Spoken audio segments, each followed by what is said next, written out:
जिस एज में हूँ उसमें अपोजिट सेक्स के प्रति थोड़ा सा अट्रैक्शन हो ही जाता है। हालांकि ये फर्स्ट टाइम नहीं है, पास्ट में एक्सपीरियंसेस रहे हैं, लेकिन बैक ऑफ द माइंड उस पर्सन के विषय में थॉट्स चलते रहते हैं, जिस वजह से कोई भी काम करने में स्टक हो जाती हूँ कम्प्लीटली। तो इसको डील कैसे करें मुझे समझ नहीं आता। आप महिला हैं, आपके जीवन में पुरुष तो आएंगे, पुरुषों के जीवन में महिलाएं तो आएंगी। प्रश्न ये है कि कौन सा पुरुष आएगा, किस लिए आएगा। ऐसा तो कुछ बंधन है नहीं अध्यात्म में कि विपरीत लिंगी से संपर्क वर्जित है, ऐसा तो कुछ भी नहीं है। और विपरीत लिंगी से नहीं बात करनी तो फिर आधी सृष्टि को छोड़ना पड़ेगा। कहाँ जाओगी चुन चुन के खोजने के, पुरुष दिखे ही नहीं, वो तो चारों तरफ है। तो पुरुषों से हर दिशा में हर क्षेत्र में संबंध बनने ही है। जीवन बेहतर करो, मन बेहतर करो, काम बेहतर करो, बेहतर लोगों से संबंध बनाओ। मनुष्य ही है जो मैडली सेक्सुअल हो गया है। कामी नर कामुक सदा 6 ऋतु 12 मास। 6 ऋतु 12 मास तो कोई जानवर कामुक नहीं रहता। मनुष्य ही है जो हर समय हर जगह बस इसी फेर में रहता है। अच्छा काम करो। अच्छे काम से 2 फायदे होते हैं। पहली बात, मन में वासना का बवंडर नहीं उठता बहुत। दूसरी बात, अच्छा काम करोगे तो अपने लिए आदमी भी फिर अच्छा ही चुनोगे।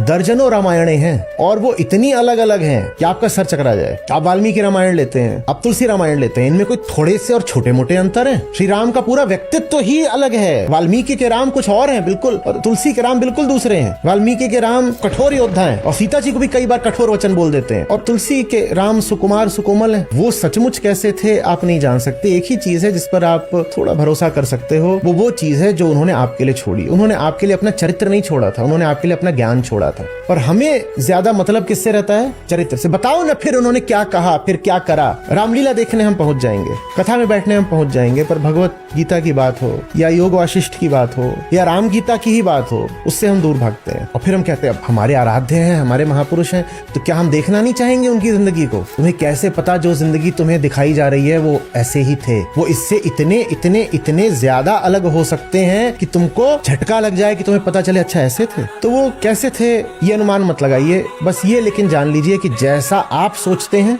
वैसे तो बिल्कुल नहीं थे। मेंटल हेल्थ का उपाय है अपने वैल्यू सिस्टम से पूछना। कुछ तो बातें जो होती हैं जिनका संबंध ब्रेन से है, उनका तो जो इलाज है वो तो डॉक्टर ही करेगा। वहां जहां पर ब्रेन तो एक शारीरिक चीज हो गई, वहां पर अध्यात्म काम नहीं आने वाला। आपकी उंगली टूट गई है, इसमें अध्यात्म क्या करेगा? वो तो डॉक्टर के पास जाइए आप। वैसे अगर ब्रेन में ही कोई समस्या आ गई तो डॉक्टर के पास जाइए। पर जहां तक माइंड की बात है, तो माइंड तो एक सूक्ष्म सटल चीज होता है, उस पर दवाई का सीधा असर हो ये जरूरी नहीं है। वहां तो पूछना पड़ेगा कि मैं जो हूं, मैं वैल्यू किस बात को कर रहा हूं। कहीं ऐसा तो नहीं कि मैं पास्ट के अपने ट्रॉमा को इसलिए वैल्यू कर रहा हूं क्योंकि मुझे आज विक्टिम बन के कॉम्पेंसेशन लेना है। अगर मैं आपके सामने साबित कर दूं कि अतीत में मेरे साथ बहुत गलत हुआ है और मुझे पता है कि जैसे ही साबित करूंगा आपसे मुझे मुआवजा मिलेगा, तो मेरी सारी स्मृतियां चिल्ला चिल्ला के बोलेंगी कि हाँ अतीत में मेरे साथ बहुत बुरा हुआ है।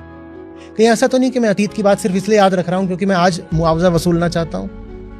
मुझे सब पूछना पड़ेगा अपने आप से, और फिर यह घोषणा करनी पड़ेगी कि कोई भी मुआवजा मौज से बड़ा नहीं हो सकता। क्योंकि मुआवजे के लिए आपको क्या बनना पड़ता है? विक्टिम।